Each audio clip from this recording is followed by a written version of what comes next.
Salam informasi buat warga Kota Malang. Nah, sekarang Kim Arjawinangun berada di ruangan Lurah Arjawinangun. Nah, di samping saya ada Bapak Lurah Arjawinangun, Pak Andi. Nah, kita akan ngobrol-ngobrol seputar wilayah Arjawinangun. Kebetulan beliau adalah yang memiliki atau bapaknya yang di Arjawinangun. Jadi selamat pagi Pak. Selamat pagi Mas. Apa kabar hari ini? Alhamdulillah sehat-sehat.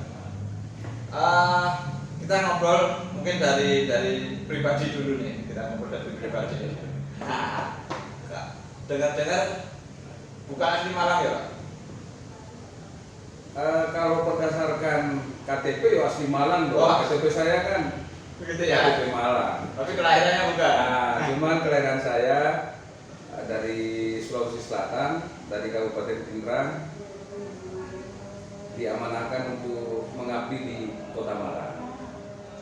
Oh, mulai di Kota Malang ini mulai tahun berapa? Insya Allah tahun 95. Jadi insya Allah di tahun 95 saya menampakkan kaki di Kota Malang. Pada saat itu ya ada kegiatan-kegiatan sedikit bisnis sebelum menjadi sebelum mengabdi ke Pemkot Malang, ada kegiatan bisnis tadi. Sebelumnya di Arjawinangun ini boleh ceritakan perjalanan waktu jadi pertama kali jadi PNS itu di mana? Wah, panjang nih Mas ceritanya. Ya dikit aja. Iya. Jadi sebelum saya duduk di jadi lurah, diberikan amanah untuk menjadi lurah Arjawinangun. Jadi saya sedikit bercerita kilas balik lah. Saya pengangkatan ASN itu tahun 2006. Jadi sebelum saya diangkat menjadi ASN di 2006, kami ini adalah karyawan PTT. Jadi istilahnya pegawai tidak tetap mulai di tahun 96. Jadi kurang lebih saya 10 tahun mengabdikan diri sebagai pegawai tidak tetap. Zaman itu masih namanya di Dinas Kebersihan. Kemudian berubah menjadi DKP. Sejak saat itu saya banyak ditugaskan untuk membuat konsep terkait dengan pengelolaan sampah di kebersihan. Kemudian pada saat itu juga saya banyak mendapatkan tugas terkait dengan sosialisasi tentang pengelolaan sampah, kemudian tentang pengembangan bagaimana merubah mindset warga Kota Malang supaya bisa memahami untuk tidak membuang sampah di sembarang tempat pada saat itu.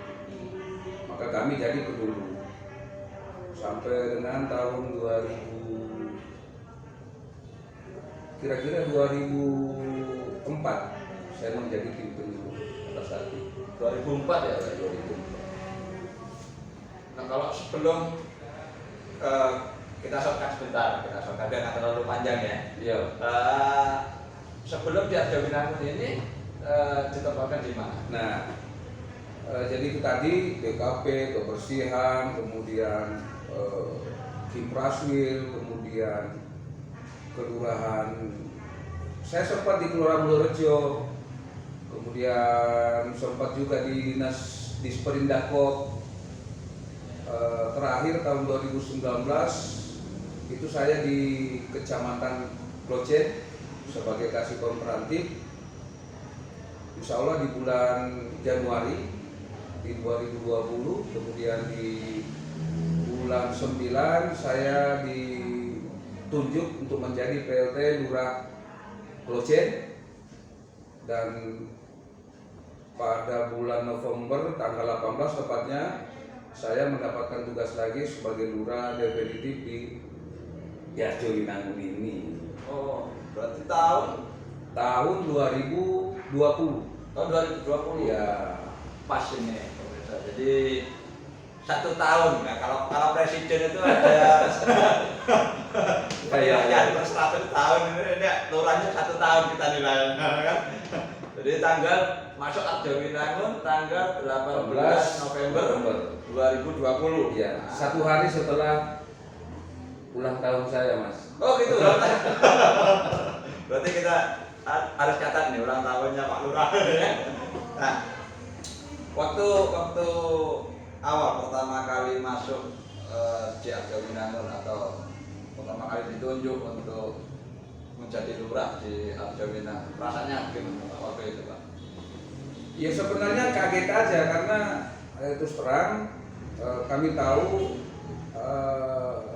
posisi lurah itu bukan apa ya, susah lah menjadi lurah karena memang mungkin banyak pertimbangan dan penilaian khusus, sehingga saya tidak pernah sebenarnya apa itu ya, nggak nyangka aja. Saya terbiasa di dinas sehingga saya terbiasa mengerjakan tugas-tugas teknis.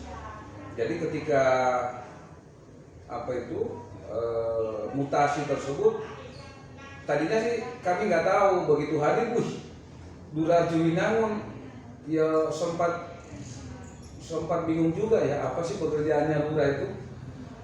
Karena ya ini pengalaman pertama sebagai lurah. Karena kemarin waktu di Kelurahan Klojen saya masih 2 bulan, Mas. Masih belum nyampe 2 bulan. Jadi belum nyampe 2 bulan kemudian kita mutasi dan definitif di Kelurahan Arjowinangun. Itu ceritanya, Mas. Jadi nggak nyangka nggak nyangka ya kalau mau dijadikan lurah. Nggak nyangka. Tapi sebelumnya memang sudah mendengar tentang Arjowinangun itu sendiri sebelum jadi lurah. Mungkin waktu di dinas atau apa memang sudah pernah dengar, karena Arjowinangun ini secara peta, secara map itu kita kan berada di perbatasan nih yang paling selatan ya, dengan Kabupaten Malang. Nah, itu mungkin suaranya kurang menggema untuk Arjowinangun ini di Kota Malang lah. Nah, sebelum ditunjuk jadi lurah Arjowinangun sudah tahu Arjowinangun itu di mana gitu kan? Iya. Sebenarnya sih pernah dengar, tapi Arjowinangun itu apa ya? Enggak terlalu tahu. Cuman tahunya itu bahwa blok office Arjowinangun. Kemudian mie pangsit Isor itu tuh di bawah Beringin itu juga terkenal, dan saya pernah sih makan di sana, emang enak. Taunya pada saat itu ya cuman itu aja. Cuman seiring berjalannya waktu ternyata Arjowinangun ini banyak potensi yang ada. Ya cuman memang perlu ada beberapa perbaikan sih ya yang harus memang kita lakukan, mulai dari pelayanan itu sampai dengan kelembagaan. Jadi selama berbicara tentang pelayanan di Arjowinangun, kira-kira apa yang sudah dilakukan Pak Andi selama 1 tahun ini terkait dengan mungkin perbaikan pelayanan kah atau yang lain-lain? Oke. Ya, terima kasih, Mas. Jadi sebenarnya kalau terkait pelayanan standar sih ya, saya rasa standar. Cuman memang ada beberapa hal yang kami lakukan perbaikan. Salah satu karena kami menjadi lurah itu di pandemi COVID-19 ini, sehingga terus terang aja kendala utama kami pada saat itu sampai sekarang ini adalah bagaimana menjaga kualitas pelayanan. Otomatis kami memulai dari segi kesehatan karyawan-karyawan kami. Makanya bagaimana supaya karyawan kami ini juga dalam melaksanakan tugas itu safety ya. Minimal kami menyiapkan masker, hand sanitizer, kebutuhan kesehatan lah. Yang kedua, di pintu masuk layanan itu juga kami siapkan alat pengukur suhu yang otomatis, Mas. Agak keren nih. Jadi cuma mendekatkan tangan, kemudian alat cairan disinfektan juga otomatis akan turun ke tangan juga. Nah, hal-hal ini bagi warga kami sesuatu hal yang baru. Jadi karena nggak perlu dipegang gitu ya, jadi nggak perlu disentuh-sentuh lagi, dekati aja sudah ini. Yang kedua, terkait pelayanan ini memang apa ya, bumerang bagi saya pada saat awal-awal itu karena bertepatan dengan pandemi, sehingga di awal-awal kami sangat susah untuk mengumpulkan para RW, bagaimana berkomunikasi dengan para tokoh masyarakat, sehingga ya secara perlahan dengan adanya tahap-tahapan PPKM ini kami manfaatkan, tapi tidak secara bergerombol, enggak. Saya mendatangi ketua-ketua RW, minimal ketua RW lah saya yang datangi. Itu kira-kira koordinasi terkait apa sih misalnya yang dibutuhkan oleh warga dari segi pelayanan dan lain sebagainya. Itu mungkin Mas. Oke, kalau kita bicara masalah wilayah, mungkin kita nanti dulu belum ke mobilnya. Untuk selain pelayanan yang mungkin sanitizer, kan kalau kelurahan ini identik dengan pelayanan administratif kan. Oke. Ya kan? Jadi kalau dari sisi pelayanan administratifnya itu sendiri, kira-kira perubahan apa yang sudah dibawa oleh Pak Andi selama berada di Arjowinangun ini? Iya, terima kasih Mas. Jadi perubahan awal yang saya mulai sebenarnya sih sudah ada, cuman mungkin karena kondisi pandemi ya, sehingga keraguan teman-teman untuk melakukan pelayanan itu ada semacam apa ya, takut gitu loh. Nah, awalnya saya di sini ya itu tadi memotivasi teman-teman untuk tetap semangat untuk melayani. Kemudian terkait dengan penandatanganan, kebetulan juga Kominfo sudah menunjukkan penandatanganan dokumen secara elektronik, yaitu TTE atau tanda tangan elektronik. Jadi kami sebagai lurah di jam kerja pas dimanapun, entah itu rapat di luar kota, itu saya bisa lakukan penandatanganan. Jadi insya Allah semaksimal warga kami itu tidak harus menunggu Pak Lurah lagi untuk datang secara fisik. Tapi dengan teknologi TTE tadi kami sudah dapat melayani. Berarti nggak harus nunggu Pak Lurahnya di meja dulu? Nggak harus, ya? nggak harus. Jadi alhamdulillah sekarang sudah banyak, karena semakin apa ya, modern ya, teknologi juga semakin canggih. Saya rasa itu Mas. Jadi itu buat warga Arjowinangun, buat yang ingin pelayanan administratif, nggak perlu nunggu lurahnya dulu ya, untuk minta tanda tangannya lurah, karena Pak Lurahnya sudah bisa dari jauh tanda tangan. Ya.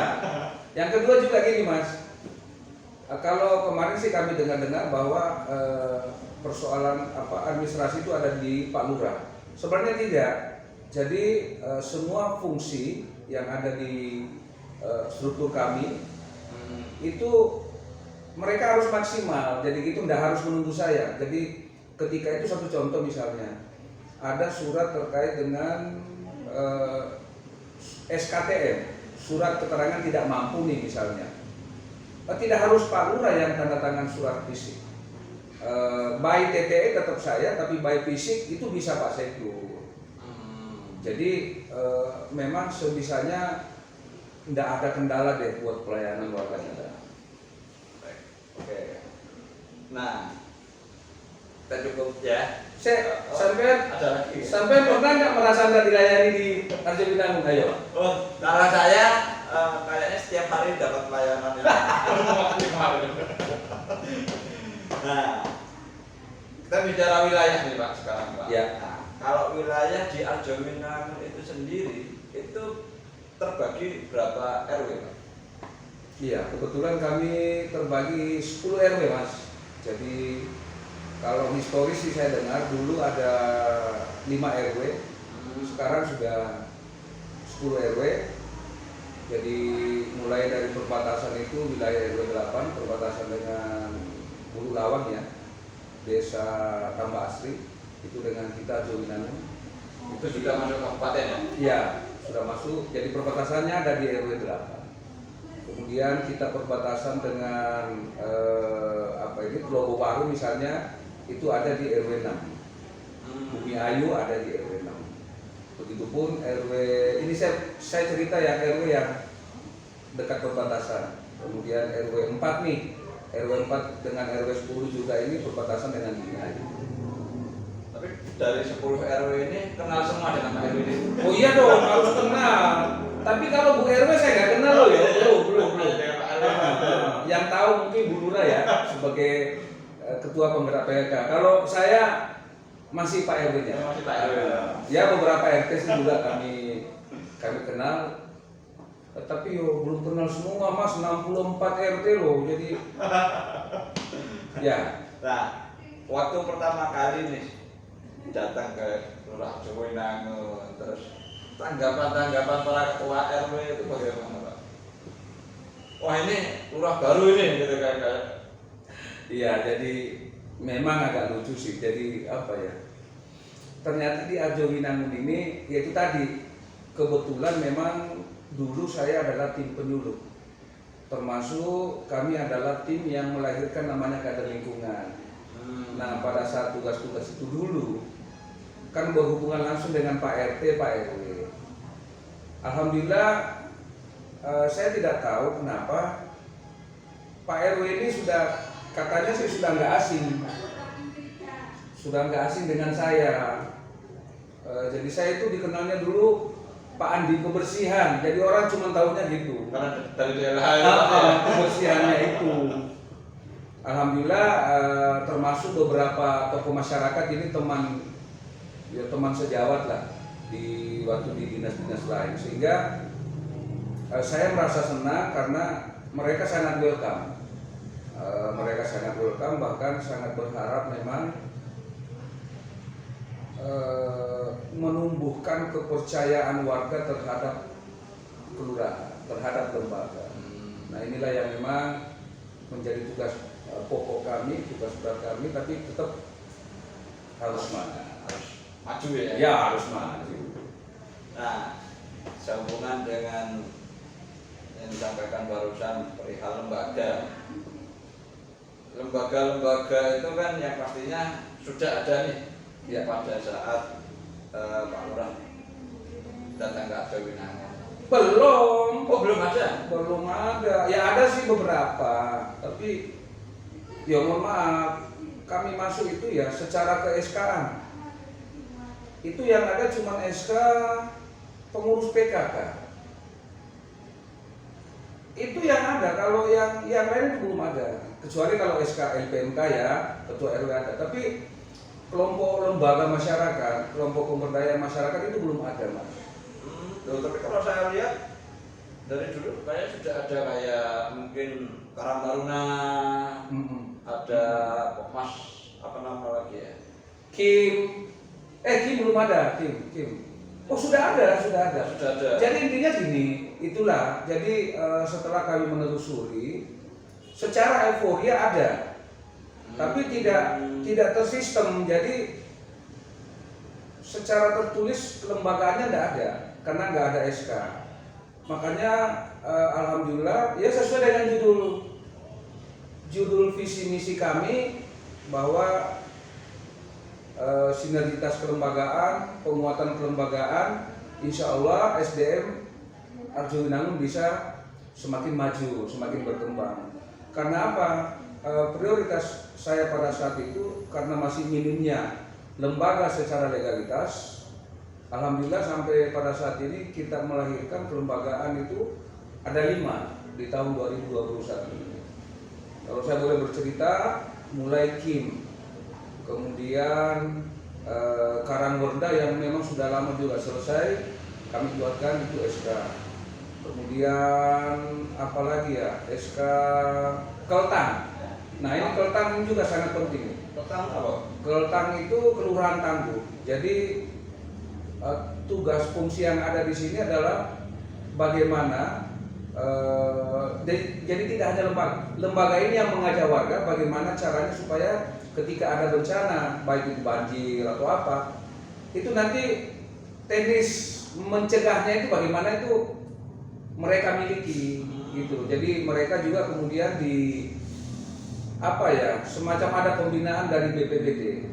Nah, utamanya nih yang misalnya ada banjir. Nah, ini hal-hal yang mereka sangat luar biasa. Kemudian apa lagi ya? Oh, ini kader lingkungan.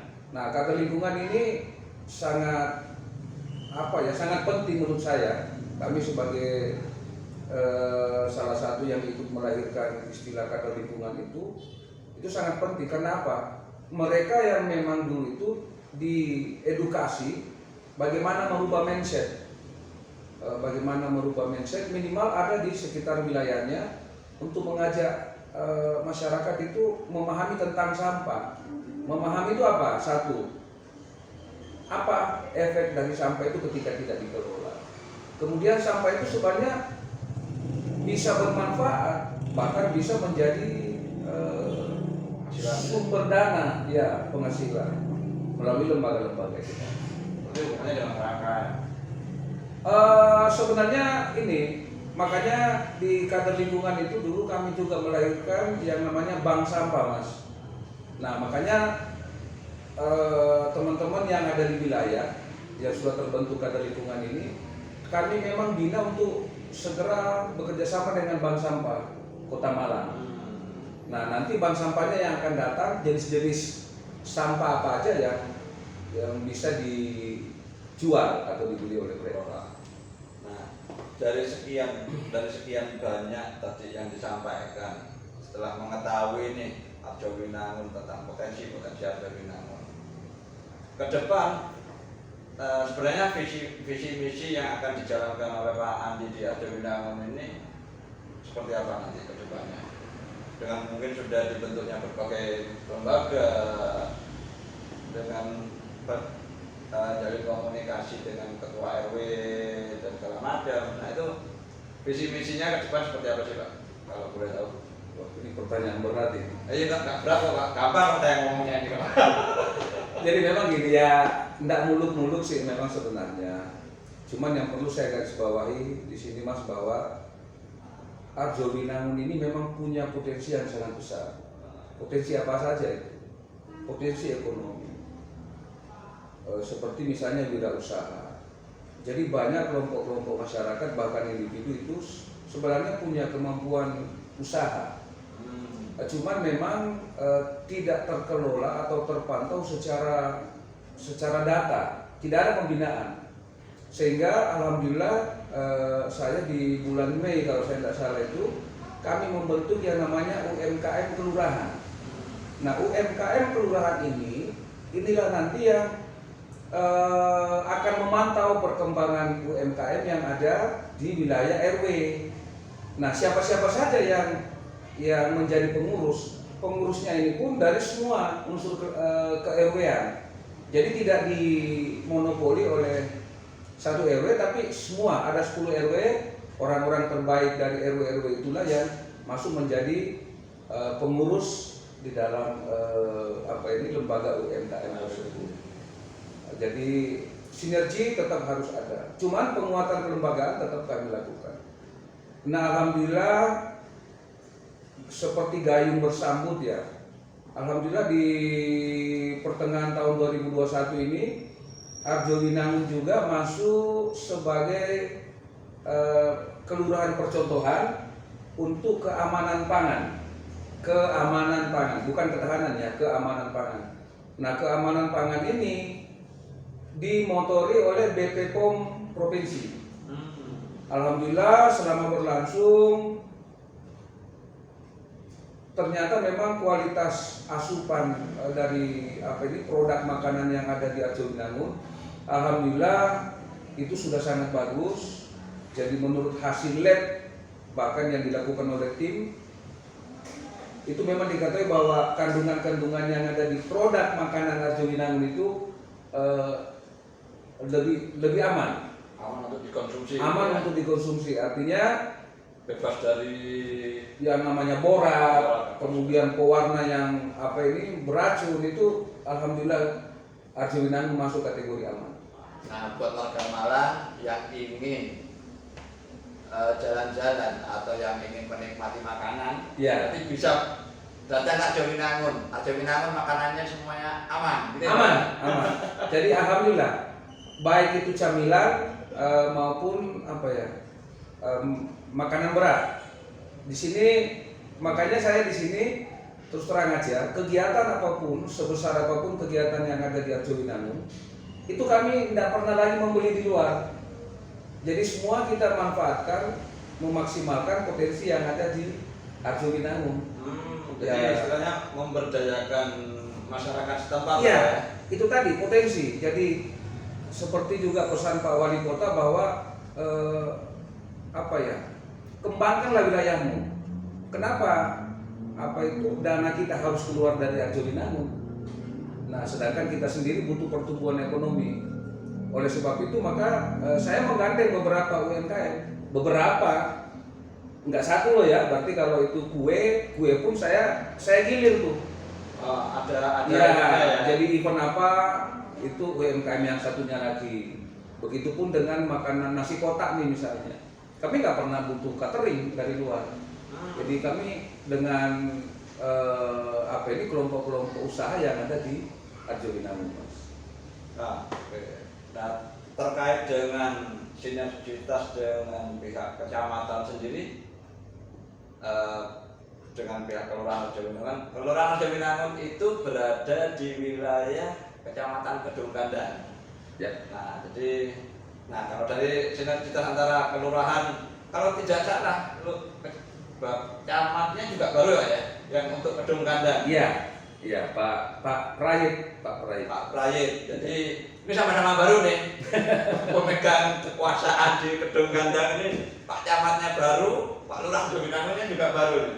Ya. Nah, sinergitasnya membangun itu seperti apa, Pak? Dengan pihak mungkin kecamatan antar lembaga ini. Iya, jadi kalau khusus dengan pihak kecamatan sebenarnya konsep dari dulu kan sama sebenarnya. Jadi kecamatan itu kan OPD-nya kami. Ya, jadi organisasi perangkat daerahnya. Kepala SKPD-nya lah di APD kecamatan. Jadi semua kegiatan kami itu memang sinergi karena harus sesuai dengan program yang ada di kecamatan. Jadi induknya kecamatan ini kan membuat program nih. Nah, kita berdasarkan dengan tusi-tusi, ya kita juga harus mengikuti itu. Menjalankan di daerah gitu ya? Ya, untuk di wilayah. Tapi apakah semua sama? Tidak. Ada yang pokok. Nah, kami juga bisa berinovasi. Salah satunya adalah ini. Ada dana kelembagaan. Nah, dana kelembagaan ini yo bagaimana caranya kita mengelola hal itu. Makanya saya dengan adanya kelembagaan tersebut, maka kami melahirkanlah lembaga-lembaga yang tadi saya jelaskan, mulai KIM yang memang nggak pernah ada di sini, kemudian Keltang, kemudian UMKM, kemudian Kadar Lingkungan. Nah, melalui inilah dana kelembagaan inilah kita kembangkan itu. Kalau terkait dengan anggaran, pendanaan yang seperti tadi, kalau dulu kalau nggak salah, Arjo Winangun itu adalah desa ya, Pak? Desa ya. Kalau desa itu aturan mainnya kan mungkin Beda. Dia boleh diperbolehkan untuk mengelola Keuangannya sendiri ya. Nah, kalau sekarang kelurahan dengan anggaran mungkin yang tadi Bapak sebutkan itu, pengelolaannya seperti apa ya? Ketika itu berbeda dengan desa. Iya, jadi apa ya? Sebuah anggaran itu kan dimulai dari apa sih yang kita mau lakukan.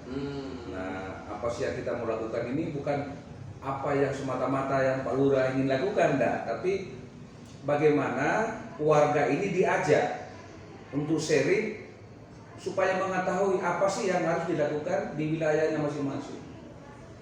Makanya pengembangan terkait dengan wilayah itu kemudian dikaitkan dengan dana, tetap sharingnya itu adalah dengan tokoh masyarakat dan warga. Nah, inilah yang melalui yang kami lakukan kemarin itu seperti misalnya rembuk warga, di mana kami bersama dengan RW 1 RW misalnya ya, itu kita rapat khusus dengan para RT. Apa sih yang ingin dikembangkan di RW tersebut untuk tahun 2022 atau 2023. Nah, apakah semua sama? Enggak. Dari 10 RW ini muncullah beberapa usulan pembangunan misalnya. Ada yang fisik ya, ada juga yang non fisik. Nah, sebenarnya bukan kami yang usulkan itu, dari warga sendiri. Kebalik ya Pak? Iya. Mungkin kalau desa dulu desa yang Iya, yang desa yang mempunyai konsep gitu ya kan ya. Kalau sekarang kebalik nih, berarti dari warga dulu mau ngusulin mau seperti apa nih yang dibutuhkan untuk pengajuan ke pihak kelurahan gitu ya. Betul. Terus pihak kelurahan Ya, kami melalui dengan Popmas, nah, LPNK untuk pelaksanaan kegiatan tersebut. Jadi sebenarnya kelurahan hanya punya frame. Misalnya frame begini. Di seksi pemberdayaan masyarakat itu memang sudah ada pola-pola yang melalui musren ini nanti. Musren ya, tapi musren belum.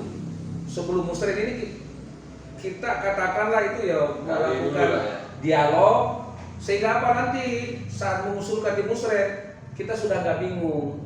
Karena apa? Sudah ada konsep dari bawah yang tadi ini. Frame-nya tetap dari kelurahan, tapi apa saja isinya di nanti kegiatan itu memang pemerintah melalui kelurahan sangat berharap itu murni usulan dari masyarakat. Nek lurah yang menentukan, wah nanti nggak sesuai dong dengan keinginannya warga. Oke, gitu ya. Iya. Jadi itu perbedaannya mungkin antara dulu masih Desa dengan sekarang sudah menjadi kelurahan. Gitu. Ya, ada lagi satu perbedaannya. Kalau dulu desa, Masnya pernah nggak dengar nama istilah tanah bengkok? Tanah bengkok ya. Nah, tanah bengkok itu adalah tanah desa zaman itu. Betul. Desa bisa tuh mengelola tanah itu, mau disewakan atau dikelola sendiri, kemudian hasilnya masuk kas desa. Sekarang kalau kelurahan tidak ada itu, jadi kita nggak punya kas desa, kas kelurahan tidak ada. Jadi semua aset yang ada di kelurahan sekarang itu milik BPKAD. Jadi langsung Badan Pengelola Keuangan dan Aset Daerah itu langsung mereka yang mengelola dana itu, mengelola aset itu. Kalaupun ada beberapa lokasi yang kita jadikan sarana, itu harus izin aset dulu. Oh gitu, nggak bisa kita langsung wah ini wilayah Arjowinangun, saya mau jadikan lapangan bola langsung, nggak bisa mas, harus ada prosedurnya. Pengajuan dulu lah ya. Pengajuan aset gitu ya. Iya. Nah, itu mungkin sejalan dengan programnya Pemkot yang sekarang perihal penertiban administratif aset daerah gitu ya. Iya, sangat bagus itu. Dan memang harapan kami adalah gini. Memang untuk sementara terkait dengan kewenangan pengelolaan aset ini itu kan ada di BPKAD. Kelurahan tidak punya kewenangan. Cuman memang kami sih sudah memberi masukan ya kepada BPKAD bagaimana supaya hak-hak pengelola aset yang ada di wilayah Arjowinangun itu satu contoh misalnya gini, lahan pertanian. Nah sebaiknya nanti warga yang memang mau mengelola lahan pertanian tersebut itu sebaiknya mungkin lebih bagus kalau ada rekomendasi dari kelurahan. Jadi ada jaminan bahwa yang mengelola itu adalah betul-betul warga Arjowinangun. Oh, betul. Ya, kalau langsung kita nggak tahu nih siapa saja yang mengelola wilayah Arjowinangun. Jadi mungkin itu sedikit clue-nya lah tentang kelurahan ya, perbedaan antara desa dan yang sekarang sudah menjadi kelurahan. Kalau boleh tahu dulu mulai berubah jadi kelurahan tahun berapa ya? Kalau saya nggak salah tahun 86 87 udah cukup lama ya sebenarnya ya. Nah, cuman masih ini mindset atau pola-pola kehidupan itu memang masih ada sebagian yang melekat pemahamannya itu bahwa ini masih desa. Nah, inilah peran kami bagaimana mengajak masyarakat melalui lembaga-lembaga yang tadi nih, melalui KIM, melalui Keltang, melalui UMKM, memberikan pemahaman bahwa proses administrasi sekarang sudah tidak seperti dulu. Ya, itu itu gambaran secara umum. Ya. Nah, sekarang mungkin saya akan bertanya ke hal-hal yang mungkin lebih detail yang ada di masyarakat gitu kan. Mungkin salah satu yang paling di masa pandemi ini, salah satu yang menjadi titik bahasan di warga itu mungkin bansos. Ya kan. Karena di masa pandemi ini bansos banyak banget kan. Ya. Cuman ada juga di beberapa warga yang menyampaikan bahwa bagaimana sih datanya siapa yang berhak menerima bansos itu sendiri gitu kan. Kok tetangga saya dia sudah mapan, sudah ini tapi masih terdata sebagai penerima bansos. Sedangkan anggaplah saya sendiri yang Merasa dianggap tidak mampu, dianggap tidak mampu, kita tidak bisa masuk di data bansos. Nah, sebenarnya perihal hal-hal seperti itu pengelolaannya bagaimana Pak dari kelurahan? Karena yang pasti antara RW dengan kelurahan, ya, koordinasinya itu seperti apa sih kalau boleh tahu? Ya, jadi begini Mas, bansos ya, pertama bansos ya, bansos itu macam-macam. Jadi bansos itu macam-macam. Yang kedua, bansos itu datang dari macam-macam juga. Maksud saya begini, bansos bisa dari daerah, bisa dari provinsi, bisa dari pusat bansos. Kemudian jenis-jenisnya macam-macam juga. Ada PKH, ada Indonesia Pintar tuh, ada BLT, Indonesia Sehat ya. Indonesia Sehat, macam-macam. Nah, cuma pada intinya bahwa ini terkait langsung dengan data. Nah, siapa yang mengelola data ini? Itu melalui dinas sosial. Jadi ada petugas dari dinas sosial yang namanya, yang kita sering dengar puskesos, itu yang ditempatkan di setiap kelurahan. Nah, inilah yang bekerja sama dengan kelurahan, dengan RW, RT untuk mendata. Nah, memang yang menjadi ada beberapa pertanyaan ya, kok itu aja sih yang dapat, sudah mumpuni ekonominya, kok masih dapat? Ya. Mungkin di tetangganya justru kurang, kok belum dapat? Ya. Nah, sebenarnya gini, sederhana sebenarnya. Pertama, checklist atau poin terkait dengan aturan penerima BLT itu sudah ditentukan memang dari dinas sosial. Ada, tidak semua orang miskin dapat. Karena kategori miskin ini konsepnya bagaimana, saya sendiri belum terlalu jelas nih. Konsep miskin ya, karena ada konsep miskin menurut dinas sosial, menurut dinas kesehatan juga nih ada. Nah, tapi apapun itu, yang saya tahu selama ini adalah bahwa konsep miskin itu dari dinas sosial. Nah, apa yang saya lakukan selama kurun waktu 1 tahun ini?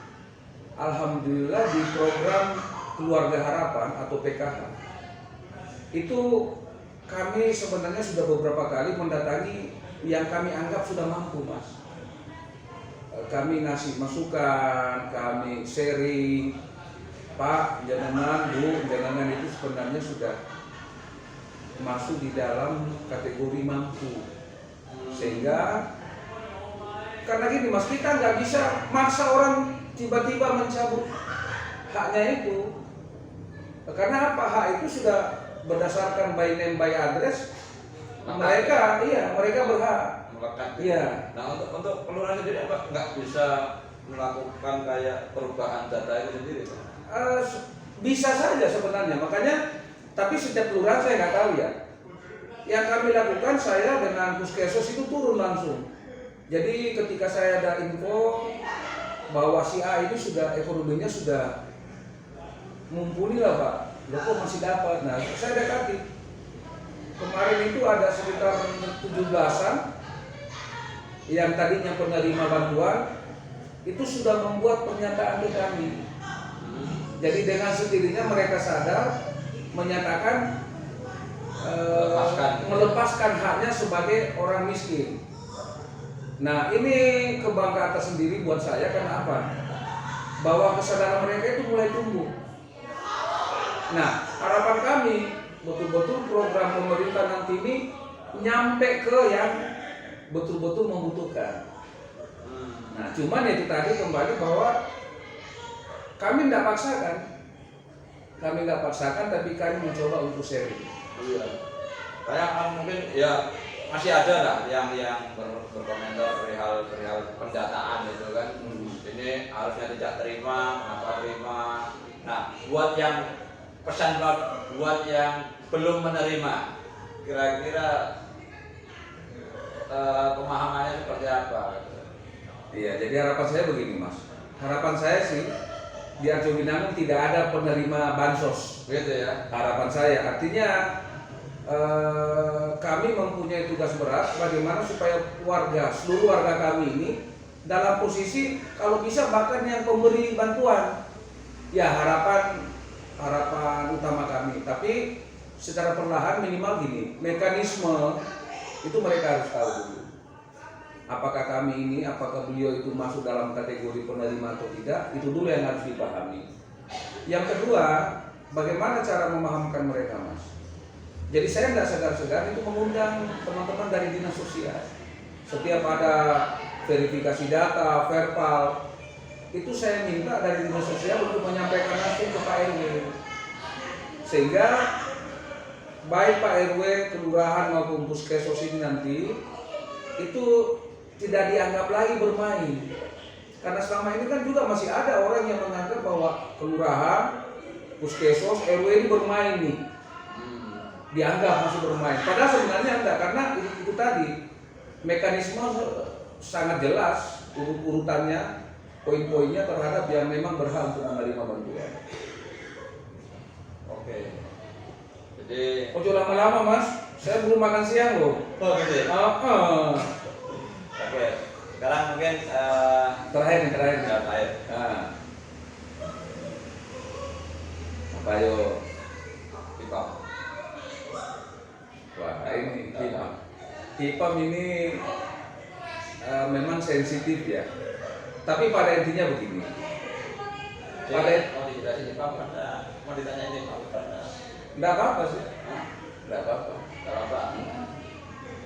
Saya tanya dua lagi. Potensi apa itu? Potensi RW sama Pipa terakhir. Wah. Jauh juga nih. Lihat.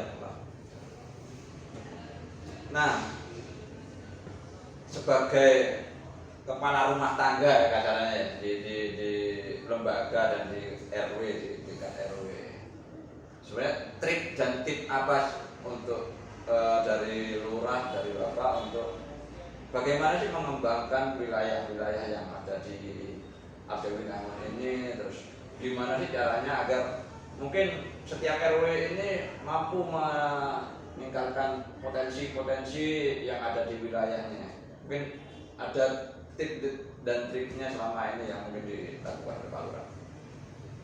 Wah, ini nih pertanyaan berat juga nih, tapi gini, konsep selalu ada.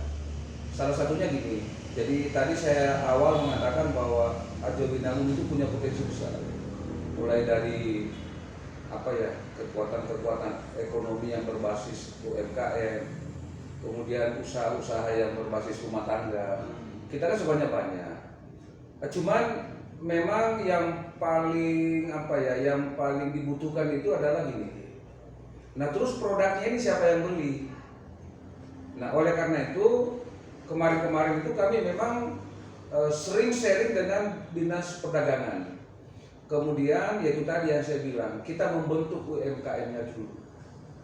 Kita membentuk wadah di mana nanti UMKM inilah nanti yang akan membantu mulai dari cara pengemasan produk tersebut, kemudian bagaimana cara untuk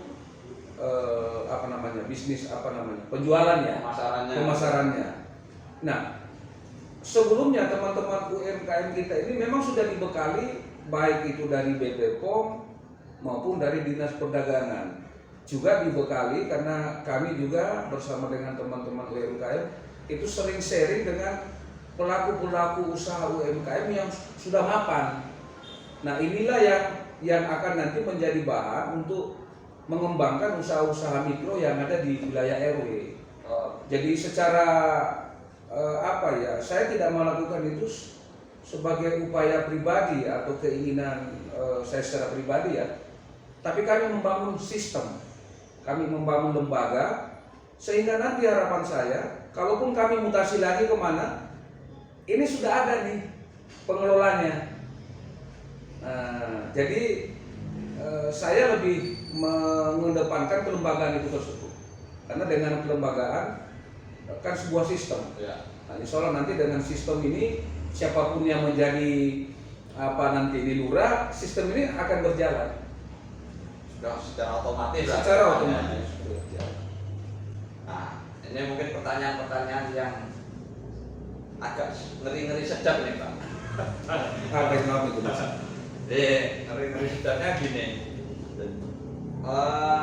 Mungkin sebelum Pak Lurah ada di Arjowinangun sempat beritanya cukup ramai di Kota Malang ini terkait dengan HIPAM mandiri. Oh, ya. Nah, bagaimana dengan perkembangan HIPAM sekarang, dan mungkin ada juga yang menilai bahwa atau mengatakan bahwa HIPAM ini adalah milik kelurahan. Nah, sampai bagaimana selama perjalanan sampai berada di sini terkait dengan isu dari HIPAM itu sendiri, Pak?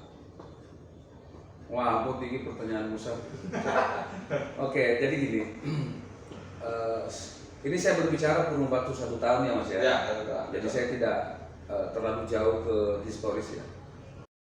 HIPAM itu saya melihatnya sebagai sebuah lembaga. Kemudian HIPAM itu saya garis bawahi bahwa sebuah kegiatan kelembagaan yang betul-betul nilainya sangat tinggi. Kenapa? Memberikan air bersih kepada warga secara murah. Nah ini secara murah, harga murah ya HIPAM. Saya merasa sangat bertanggung jawab di situ ketika pelayanan ini itu rusak atau mandek hanya gara-gara sebuah paham yang tidak klop, tidak sinkron antara pengelola sama kelompok yang tadi saya sampaikan. Tapi apakah saya langsung melakukan hal tersebut? Tidak, tentunya tidak. Saya harus masuk ke kelompok-kelompok masyarakat, kemudian ke LPMK. Nah, LPMK bersama RW ini sebenarnya inilah induk yang melahirkan HIPAM itu. Jadi sebenarnya persoalan utamanya ini apa kata LPMK bersama ketua RW ini. Tentunya koordinasi dengan kami. Nah memang dari berbagai pengalaman yang saya lihat selama ini sebenarnya lebih ke miskomunikasi aja. Kurang komunikasi atau yang dikatakan transparansi di sini maksud saya adalah transparansi informasi. Satu contoh misalnya begini, memang masih ada beberapa hal yang saya harus lakukan perbaikan di situ adalah bagaimana membangun komunikasi program HIPAM ini dengan LPMK dengan RW. Nah, kalau dulu banyak yang menilai terkesan selesai hanya dengan beberapa orang saja. Nah, saya sih tidak menginginkan hal demikian sehingga apa? Semua lembaga saya anggap itu sebagai sebagai corongnya warga, sehingga kita harus kuatkan Mas. Lembaga inilah yang menjadi sektor penguat kita untuk dilakukan komunikasi tentang itu. Nah, contoh misalnya kami selesaikan dengan secara baik-baik. Dan alhamdulillah dari sekian ratus SR atau sambungan rumah sebelum saya masuk di sini sampai hari ini sudah menjadi 1.600. Artinya harapan kami bahwa semua lapisan masyarakat memahami betul bahwa HIPAM ini adalah sebuah lembaga untuk memberikan manfaat yang besar buat warga yang ya boleh dikata kurang mampu karena harga yang memang murah. Nah inilah sehingga saya sering ngomong ke kelompok manapun, lembaga manapun, yang kita perjuangkan di sini adalah manfaat. Kemudian kelembagaannya yang kita harus kita kuatkan, harus kita backup. Bukan person, tapi lembaga ini dulu. Karena kalau lembaga ini kuat, mekanisme yang ada di dalam di sana, termasuk ADART, kalau sudah kita bisa sempurnakan, siapapun yang duduk di situ nanti sudah sudah punya patron, ya, sudah punya patron. Oh, tidak boleh begini, yang harus dilakukan ini. Kalau secara kelembagaan, HIPAM itu seperti apa posisinya? Jadi itu sesuai dengan judulnya. Apakah milik Pemkot, apakah milik kelurahan, atau bagaimana sih? Bukan, jadi HIPAM ini adalah swadaya, Mas. Swadaya murni. Swadaya murni yang dilahirkan oleh adanya kebutuhan warga pada saat itu. Jadi kalau saya nggak salah dengar, pada saat itu kan kebutuhan air bersih tinggi, tapi belum bisa mendapatkan itu. Makanya tokoh-tokoh masyarakat melalui LPMK RW ini melahirkan HIPAM itu. Nah, dari mana dana dari HIPAM ini? Ya awalnya ya dari pengurus-pengurus ini. Nah, makanya ada istilah, apakah ini milik masyarakat? Sebenarnya bukan perkara milik siapa, tapi manfaatnya untuk masyarakat. Dikelola oleh lembaga yang namanya HIPAM ini. Nah, di mana posisi kelurahan? Kelurahan ada dalam posisi sebagai pembina bersama LPMK. Jadi ada hal-hal yang memang kurang pas, maka kami sebagai lurah bersama LPMK berhak untuk menekurlah kasarannya. Nah, satu contoh yang saya terapkan pada saat ini adalah apa? Segala kegiatan yang ada di HIPAM yang akan dilaksanakan. Jadi sebelum dilaksanakan itu nanti saya tahu dulu proposal kegiatannya apa. Sehingga disinilah bentuk transparansi antara HIPAM dengan kelurahan dengan LPMK. Nah, yang saya syukuri bahwa HIPAM mau melakukan itu. Jadi koordinasi ya? Ada koordinasi sehingga ya ngapunten kami bisa mengawasi lah secara langsung. Kalau tidak nanti bisa menimbulkan persepsi yang lain, seolah-olah bahwa HIPAM itu berjalan seenaknya sendiri. Saya tidak tahu kalau dulu di 2021 insya Allah ke depan selama saya lurah di sini itu tetap harus ada koordinasi. Berarti itu salah satu capaian mungkin yang selama 1 tahun Pak. Alhamdulillah. Alhamdulillah. Jadi iya capaiannya kita kurang lebih udah berapa ratus SR. Jadi di awal tahun 2021 kami melakukan launching ya, istilahnya launching untuk pemasangan SR di wilayah RW 3 di Babatan pada saat itu. Nah, inilah yang tadi saya katakan bahwa kita harus menguatkan lembaga. Jadi ingat, menguatkan lembaga bukan menguatkan individu atau menguatkan kelompok, tapi lembaga. Ya. Karena lembaga itu mesti punya mekanisme, mesti punya sistem, mesti punya legalitas atau dasar hukum. Baik, terima kasih Pak Andi Hamzah. Ayo kopinya. Siap. Ini mungkin terakhir kita karena sudah panjang banget. Iya. Sudah 1 jam red. 1 jam ya. Kita untuk sesi pertama kita ngobrol dengan Pak Lurah dalam masa beliau selama 1 tahun kepemimpinannya di Kelurahan Arjowinangun. Ya itulah yang beliau sampaikan tentang terkait dengan perkembangan apa atau perubahan apa yang beliau bawa di Kelurahan Arjowinangun ini selama 1 tahun ini. Tentunya masih banyak PR yang lain gitu lah ya. Masih banyak PR yang lain yang akan dikerjakan oleh Pak Andi di wilayah Kelurahan Arjowinangun. Apa aja itu nanti kita tunggu. Jangan lupa tetap subscribe, like dan share YouTube channelnya dari Kim Arjowinangun. Nah, terkait dengan Kim Arjowinangun sendiri Pak, mungkin menurut Pak Lurah seperti apa keberadaannya Kim ini?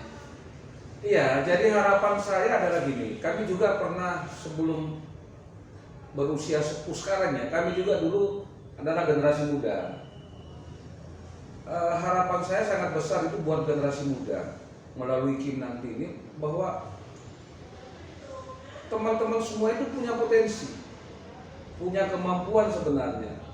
Cuman ya itu tadi mungkin karena masih kurangnya edukasi dan lain sebagainya, sehingga tidak cepat terbuka pikiran untuk melakukan inovasi-inovasi tersebut. Saya sangat berharap intinya bahwa generasi muda harus lebih maju dari generasi sebelumnya, harus lebih baik dari generasi saya. Itu harapan saya. Tumpuan saya untuk Harjowinangun bahwa di masa-masa yang akan datang maka generasi muda inilah yang harus menjadi motor penggerak. Khusus Kim, ya mengikuti ini ya,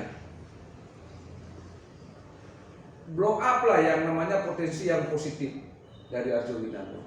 Maksud saya yang positif adalah apa? Bahwa Kim ini merupakan jendela informasi terkait perkembangan tidak hanya di Harjowinangun tapi mungkin di luar Harjowinangun. Nah ini yang kami sangat harapkan jenengan bersama tim nanti ini memberikan edukasi baik itu terkait ekonomi maupun sosial atau budaya atau apalah terkait hal-hal positif. Di samping itu dengan terbukanya informasi yang sangat luas ini, saya juga sangat berharap Kim ini nanti berada dalam posisi yang dapat membentengi informasi-informasi hoax yang dari luar kita sendiri. Jadi harapan saya sangat besar loh buat Kim. Jangan saya Pak. Pemfilter. Jadi pemfilter. Kalau ada berita yang memang sekiranya itu tidak bisa dibuktikan dengan fakta, Kimlah yang harus menginformasikan ke kami, kepada warga, sehingga insya Allah pemahaman-pemahaman terkait dengan program pemerintah khususnya itu dapat terlaksana dengan baik. Saya rasa itu Mas. Baik Pak, terima kasih. Dan saya mewakili Kim, insya Allah juga kedepannya tetap akan selalu bersinergi dengan pihak kelurahan, bersinergi dengan seluruh stakeholder lembaga yang ada di kelurahan untuk bagaimana kita berusaha untuk mengangkat potensi-potensi yang seperti yang Bapak tadi sebutkan, bahwa banyak sekali potensi di Harjowinangun ini yang mungkin belum terinformasikan. Ya, ke depan tim akan tetap berusaha semaksimal mungkin untuk memberikan atau menyalurkan informasi-informasi terkait potensi-potensi Harjowinangun. Itu saja terakhir dari kami. Kami ucapkan terima kasih atas waktunya. Siap. Kita salam informasi dulu Pak kepada warga Walang. Apa itu salamnya? Gimana? Gini Pak. Gini ya. Buat warga Walang, salam informasi. Ulangi dong. Ya. 1, 2. Buat warga Walang, salam informasi.